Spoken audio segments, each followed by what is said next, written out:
What's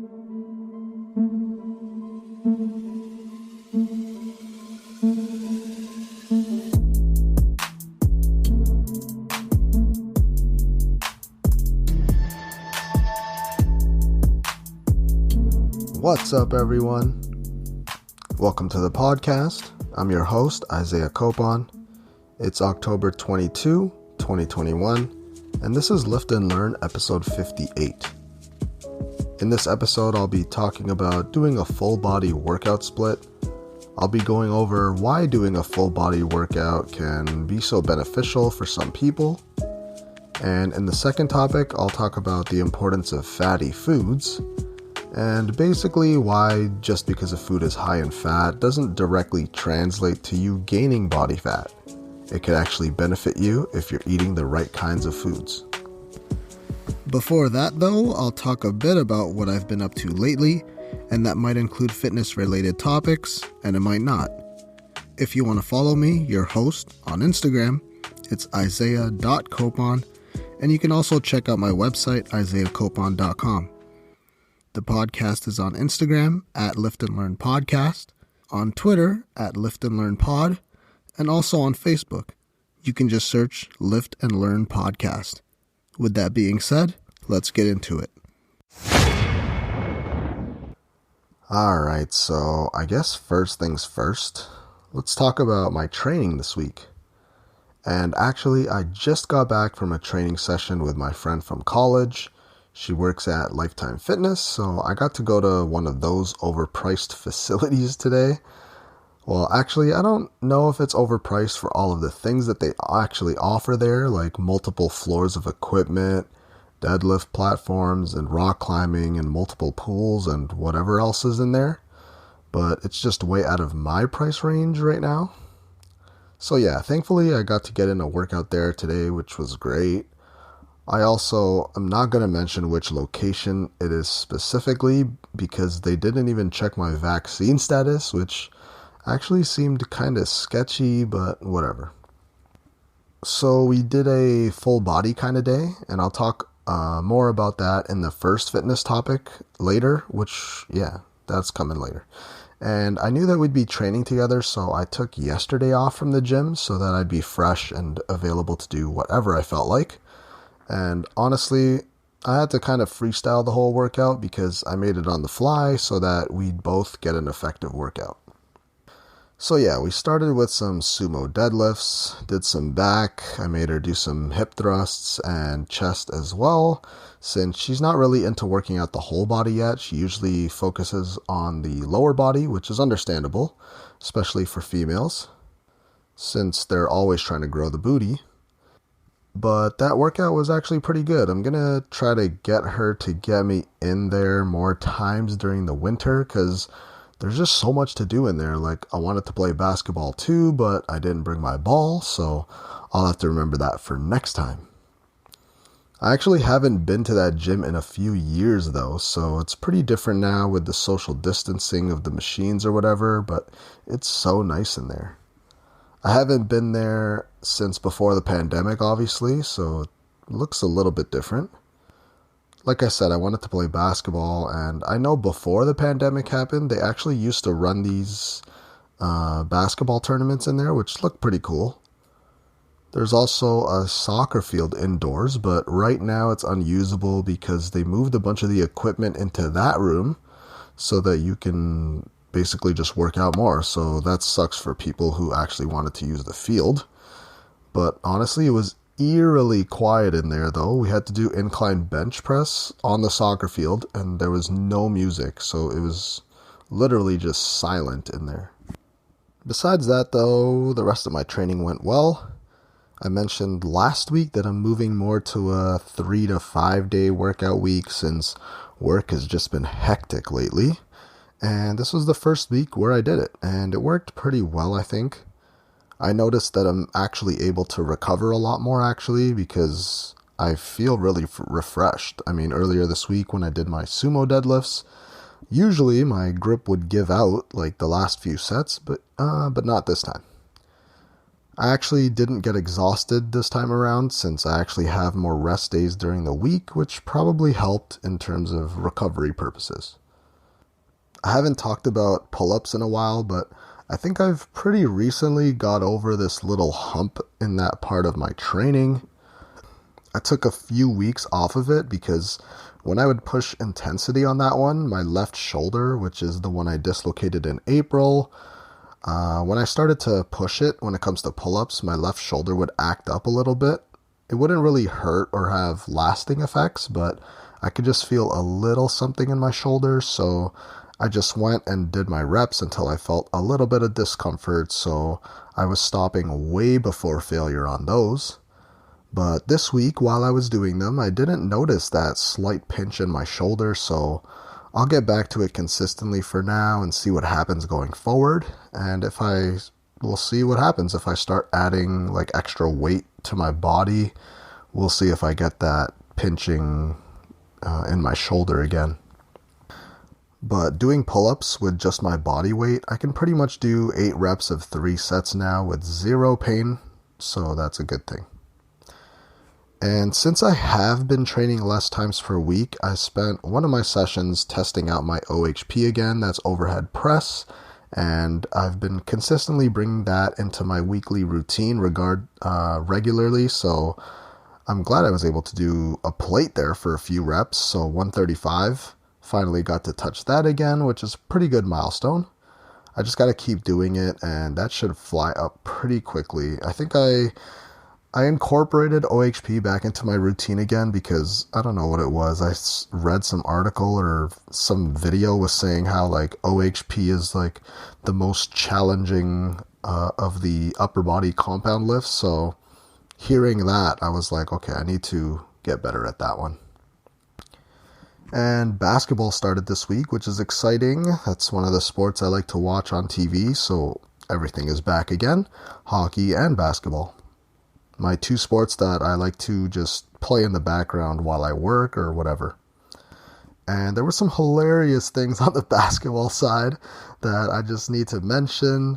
Not even going to mention Kyrie and his anti-vax stance or whatever's going on with him, but Philadelphia just in shambles this first week. There was already some drama around the team because of Benjamin Simmons over there. A little timeline recap off the top. He blew it in last year's playoffs. If you remember, he had this wide open dunk attempt in a close game and he ended up passing the ball. Oh man, it still makes me laugh.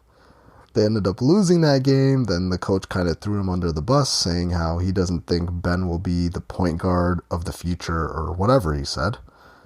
Then I think Ben Simmons requested a trade over the summer, and then the GM was asking for way too much in return from the other team, so he wasn't able to move him. Ben didn't report to camp, leaving a bunch of money on the table. Some teammates were going to go to his place, actually, to try to convince him to stay or something like that. And then he basically said, don't even bother. And this was like as the teammates were like about to board the plane. I think that's what I read. So now we're at this last weekend. And there's news that Ben Simmons actually practiced with the team for a day. But then earlier this week, I think it was Tuesday or something, at practice, he ended up being thrown out because the coach wanted him to participate in some defensive drills. So Simmons said no, and then I think the coach asked him again, and then the coach kicked him out after that. He said no twice, I think. So the team ended up suspending Ben Simmons for a game, but I mean, it's not like he cares anyway. And then I think after practice, they had Joel Embiid in an interview with the voice clip of the week saying, I don't care about that man. He just does whatever he wants. Oh man, the Joel Embiid revenge tour coming this year, I swear. If he ever sees Ben Simmons on the court, you just know he's going to try his best to dunk on him and then do his little airplane celebration. That would just be hilarious. I can't wait to hear the Philly crowd boo Ben Simmons whenever that happens. If he gets traded or not. Honestly, he should just go to China. He'd probably do amazing over there. So trouble in the NBA and also trouble in the NHL, and that's of course Evander Kane, who has just been in the media like crazy for what seems like the past 2 years now at this point. I think it was at first him filing bankruptcy, which seems like years ago now at this point, even though he's an NHL player making millions per year. And his organization, the Sharks, San Jose Sharks, they stood by him at that time. And then now there's all this drama with his baby mama. She was claiming some domestic abuse stuff, which I think is still under investigation, along with gambling issues, maybe betting on his own games, but regardless, some kind of gambling addiction stuff. And now he's actually been suspended by the league 21 games for a violation of COVID-19 protocol. I think that adds up to nearly $2 million that he's giving up. And what happened was he ended up submitting a fake COVID vaccination card to the league. Oh my God, seriously? He's literally just been a huge mess the past few years, and he definitely needs some sort of help. And since we're already on the topic, hockey-wise, I don't even want to really talk about it really, because I don't want to spend the next 2 minutes on here whining about how awful the Blackhawks season has been so far. They're just getting killed out there. It just hurts when I'm watching the games, like literally hurts me right in the heart. They haven't even been in the lead all season yet. They haven't even been in the lead. 5 games now, still without a win. I think they were down 4-0 in like 3 of the games. I can't even keep track anymore. It's been so bad. And it's so funny because I was talking like on the podcast before about them making a cup. Like, oh my God. I thought they were going for a cup this year. They got Fleury, they got Seth Jones, and now I've been like on YouTube and I'm getting recommended videos about how Seth Jones is like a plague to the team and his stick is not like active enough in his own zone. Oh my God. The whole team is to blame at this point, and it wouldn't even surprise me if the coach is gone in a few weeks if this keeps up. Actually, okay, one thing. The Blackhawks had their home opener this week, and if you remember, Jonathan Toews, who's the captain, he missed all of last season with an illness, and he's back to playing again, thankfully. I don't think he's had his first goal of the season yet, but whatever. He got a huge ovation when they introduced him at the game, but when they showed the coach on the screen, oh my God, I feel so bad. Jeremy Colleton, he was just heavily booed. I feel bad for the kid, but sports fans can be ruthless. They want to see results. I actually didn't see that clip until after the game since I missed that intro portion of the game, but I really do hope the Blackhawks turn it around this week. Anyways, okay, so back to basketball. The season is underway and the new look LA Lakers took the floor this week. I still can't believe this team is real, even watching them for I think it's only been 1 game still for them so far. LeBron, Anthony Davis, Dwight Howard, Russell Westbrook, Carmelo, Rondo. Probably the perfect team to use on 2K, but in real life, I seriously don't know how that's going to work, but it's been interesting to see so far. If they have any hopes of winning a chip, LeBron is still going to have to carry the team all the way through in his, what year is this for him, 29th year in the league or whatever? And I think it was the second game of the season. I ended up watching the Knicks versus Celtics, which was just an absolutely crazy game. It went back and forth. It was both of the teams' first games of the season, and it went to double overtime. And you could just see that by the end, the players were just gassed. They missed some wide open dunks towards the end of the game. And the Celtics actually fought back. I think they were down like 11 points in the final 3 minutes of regulation, and then they ended up tying it at the buzzer. And then in the first overtime, Jason Tatum missed a buzzer beater, and it was an air ball. It just shows how tired everyone was out there. The Knicks did end up winning in double overtime, and they were interviewing one of the players, Julius Randle, and his answer to a bunch of questions were straight up just, "I'm tired." But yeah, good few games to watch in the first few nights. That was fun to watch, honestly. Alright, last topic. We'll talk about Apple. Apple finally released an update to their MacBook Pro laptops. They got some new 14 and 16-inch models, if I remember. I don't know the price of this 16-inch, but all of them come with a new, and I say that with quotations, a new design.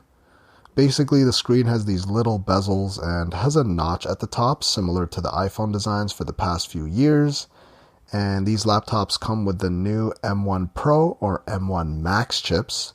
The Max ones are a little bit faster, I think. So what's the cheapest model, you might ask? Well, the 14-inch MacBook Pro with the M1 Pro chip starts at $2,000 US. And here in Canada, it's $2,500. Jesus. It's funny because I was planning on upgrading my MacBook Air to one of these laptops, but at that price, honestly, I can wait. And I think the M1 Max version of the 14-inch starts at $3,150 here in Canada also, which is just absolutely ridiculous. Besides the price though, the laptops are definitely worth the upgrade. They got rid of the touch bar above the keyboard, which was meh, and there's a bunch of ports that they added or they brought back. You get an HDMI port on there now. There's a full-size SD card slot. They brought back MagSafe, which is great for charging. There's MagSafe, HDMI ports, 3 USB-C ports, which are Thunderbolt 4. There's a headphone jack and an SD card slot. And I'm pretty sure I read that the HDMI slot is only HDMI 2.0 instead of the most recent HDMI 2.1. And I also read that the USB-C ports, the Thunderbolt ports or whatever, they're not fast charging, which is interesting. And not to mention that Apple is now also selling a polishing cloth. I kid you not. Check on their website. I'm going to say that it's just as effective as a regular microfiber cloth that they sell for $19, which just says a lot right there. I think the funny thing is that this is actually on back order, I think until December now. So these fanboys, man, I tell ya, they're just out there they're just buying whatever Apple wants to sell them at literally any price they feel like. Question 1. Why training full body can be so effective? So I've gone through the benefits of an upper-lower split when it comes to training. I went over that before. And today I want to talk about training full body and how it can be so effective.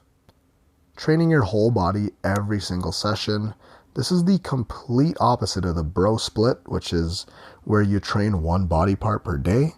Essentially, you're going to be training each body part just once per week with a bro split. Now, this is where full body training just shines.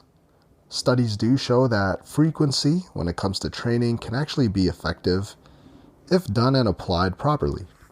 Frequency just basically means you're hitting body parts more often throughout the week. So if we're specifically looking at a bench press, for example, doing it 3 times per week, you could see more chest growth and development as opposed to just hitting chest or doing bench press once per week. That seems pretty obvious. The more you train and practice a movement, the better you'll become at it, making the movement more efficient for you in terms of muscle gain and fat loss. Now, when I say full body training, I don't just mean benching every single day and pushing yourself to the max all the time.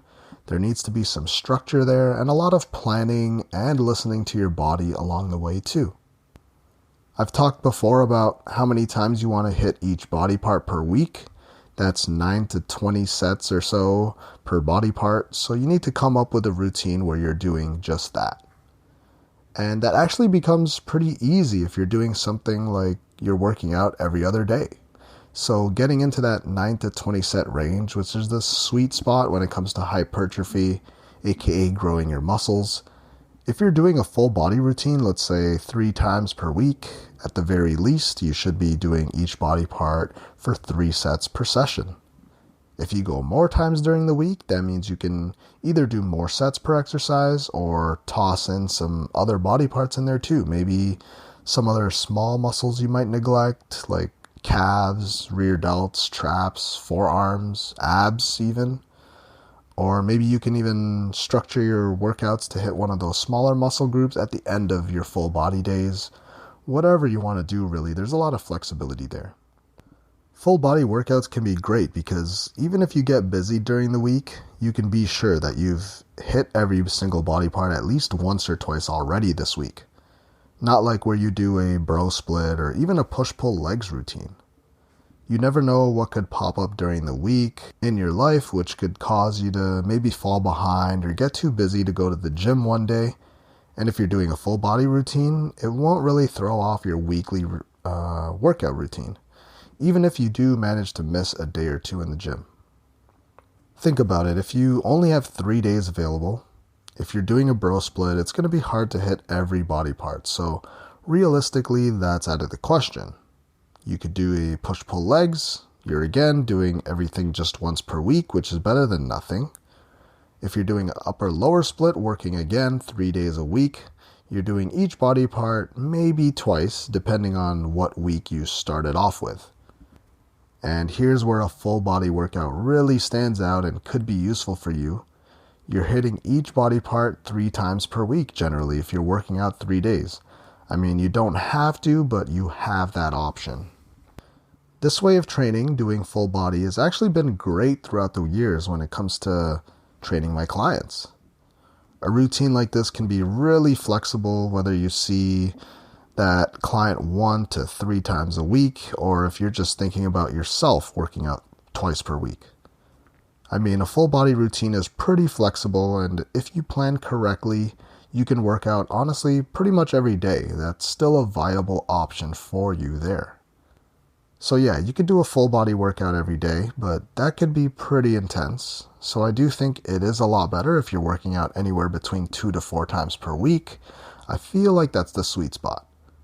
But if you are trying to do a full body workout every day, you might not exactly need to feel like you need to do chest or back or squat every day. That's why I said earlier, going by feel, how your body's feeling, you can adjust your workout accordingly. So some days you can skip those chest or back sessions in favor of other body parts that you feel need more work.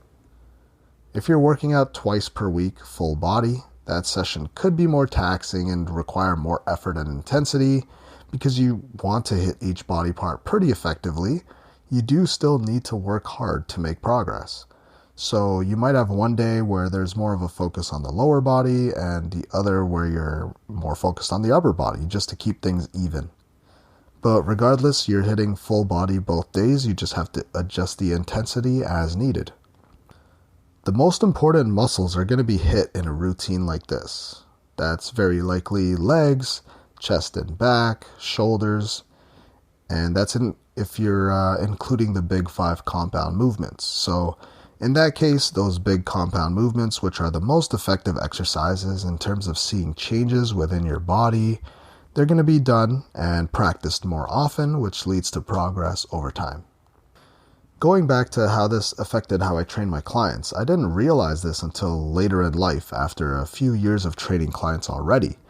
I used to just hammer my clients with exercise after exercise in there, burning as many calories as possible. I'd only see some clients maybe once or twice a week, and we'd do upper body one day, lower body another day, and that worked to a certain point and could still 100% be effective. But when I had them doing full body workouts, that's when we saw quicker gains than usual, because they were practicing these important exercises and movements much more often. And they were able to see progress much faster than those other routines I'd have them doing. Especially because I have like an older clientele, like it's pretty tough for an older person to do squats. So if you're practicing that once per week, yeah, you're going to make progress. But if you're practicing that twice or 3 times a week, obviously you're going to see progress much faster. Another benefit when it comes to doing a full body routine is the increased recovery time that it gives you. You're no longer forced to work out every single day with a routine like this, which clears up a lot of time for recovery, which is another important part when it comes to making progress. You need to have that recovery time in order to grow your muscles. They need that time off to repair. I mentioned on a recent podcast episode that I'm someone who likes to work out every day pretty much. Maybe I'll take one day off per week. I'll do a little bit of something every single day though. And if you're like me, you might be thinking that you're recovering fast enough for the next workout, even though that might not be the case. And again, this is where a full body workout could be great, and that's because of the amount of recovery you're going to have. You no longer need to go to the gym every single day since you're working your whole body every single workout. Now, if life or work gets busy, and I already mentioned this, but yeah, you don't need to feel guilty when you miss a gym session because you did whatever body part that was either yesterday or you're going to do it tomorrow anyway. Alright, got a few more point form notes here. So for full body routines, I usually do like to do the bigger muscle groups first. So that usually means squats or deadlifts. And not too intense since you do have the rest of your body to still hit that day. You still need to save some energy for the rest of the workout. But it is usually better for you to hit those exercises that hit the biggest muscle groups first since they're the most taxing on your body. If you save those until the end, you might be fatigued by that point, and then the risk of injury will go up a little bit, especially if you're using heavier weights or if you're a little bit more inexperienced with a routine like this. And if the gyms are not open for you, or you just don't feel like going back to the gym, I think I just read earlier today that Melbourne, Australia ended their longest lockdown in the world, which basically lasted for 20 months. But yeah, if you're reluctant on going back to the gym, again, full body workouts could be great if you're working out at home.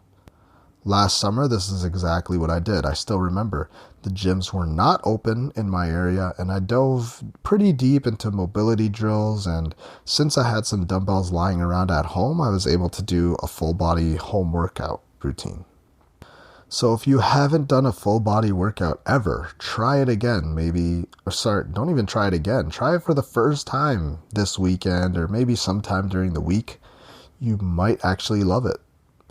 And you could notice some pretty significant gains pretty quickly because of the amount of frequency when it comes to stimulating those muscles. Question 2. Importance of fat in foods. So here's something that really does get demonized simply because of the word fat. Foods that contain fat can actually be great for you. Just because foods have fat doesn't instantly translate into body fat. And I know that can be confusing for most people, so we're going to have to do a little deep dive into this. Usually when I tell people or clients that they need more fat in their diet after hearing or seeing what they eat with MyFitnessPal or whatever tracking app they use, they usually reply with, "But won't I get fat?" The short answer there is no, not necessarily if your calories are under control. Fatty foods do not necessarily translate to body fat, and that's something that's still tough for people to understand, even in 2021 with all of the knowledge that's out there, but it's not really their fault. But in terms of diet, the regular person isn't really educated enough in this department, and that's understandable because most of the so-called knowledge that people get when it comes to becoming more healthy is from the media, which just does a horrible job. So all foods contain some variation of the big three macronutrients. This is at the most basic level. That's protein, carbohydrates, and fats. Carbs are your grains and rice and pasta, along with sugar-heavy foods, highly processed foods, fruits. There are quote-unquote good and bad carbs, and proteins are your meats, chicken, beef, steak, fish, things like that. Eggs also. Now, when it comes to sources of fats, there are good sources of fats and bad sources of fats, of course. Back in the day, they used to say butter is bad for you or fat is bad for you and causes obesity. Then that started the movement of those low-fat foods or non-fat foods, and did that help lower the obesity rate worldwide? No, not really. It's worse now than ever. And that's not because of foods with fat. That's largely due to the overabundance of foods that we have these days and highly processed foods specifically because of the amount of carbs that are in there. Ultimately, eating too much of any macronutrient could lead to obesity or you gaining unwanted body fat. That'll cause you to be in a caloric surplus, which is where unwanted body fat comes from, not just solely from eating foods with fat in it. So I mentioned that there are good fats out there. That includes things like seeds or nuts, extra virgin olive oil, avocados, fish like salmon, tuna, sardines, and even milk has some pretty good fat in there as well, so some dairy products if you're not intolerant to them. On the opposite end of the spectrum, we have what we can consider bad fats, and if you look at the nutrition label, you should really avoid foods with trans fats in it. Trans fats, avoid. You should pretty much avoid these completely. Some margarines have this, and it is not a safe alternative to butter, which was touted back in the day. Trans fats are ones that you should avoid completely because that's what could actually raise your cholesterol levels, specifically LDL cholesterol if you have issues with that. You should also look out for saturated fats as well. You should limit your consumption with these, but it's not as bad as trans fats, generally speaking. When it comes to being healthy, foods with fats are actually pretty important, as long as you're not going crazy with them or not eating so much of it where you're in a caloric surplus if you're watching your weight. Again, if you pay attention to the label on the side of whatever food you're looking to buy, trans fats, avoid completely. Saturated fats, you should limit. And then there's two others that are more on the healthy side of things. So that's monounsaturated fat and polyunsaturated fats. These are more healthy for you and you'll benefit from having these. These are the ones you'll find in avocados, olive oil, nuts, salmon, whatever I mentioned before. So monounsaturated fats and polyunsaturated fats could actually reduce risk of heart disease, believe it or not, especially when compared to trans and saturated fats. And having fatty foods is actually pretty important within the body. We need a certain amount every day. You should not just cut it out completely. It's used for energy storage within the body. Fat gives your body energy, supports cell growth, protects your organs, helps absorb nutrients in your body, and actually produces important hormones. It's important for balancing hormones, repairing your skin. It helps keep your hair and nails healthy. It's important for multiple functions within the body and is great for lubricating your joints. I remember this actually clicked for me a few years ago because fats for me are the hardest macronutrient to get in. Carbs for me are easy and I can eat those all day. But with fats, I actually lack that one in my diet just because of the way I eat.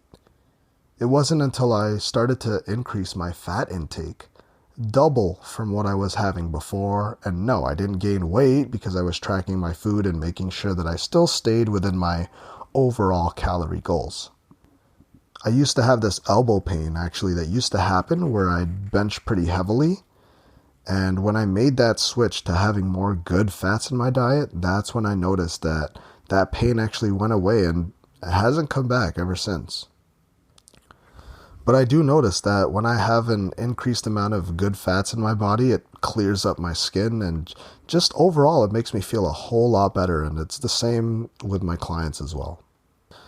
When it comes to fats in your diet, if you're tracking your food, it should not be below 20% of your overall diet, so don't cut it too low regardless if you're cutting or bulking.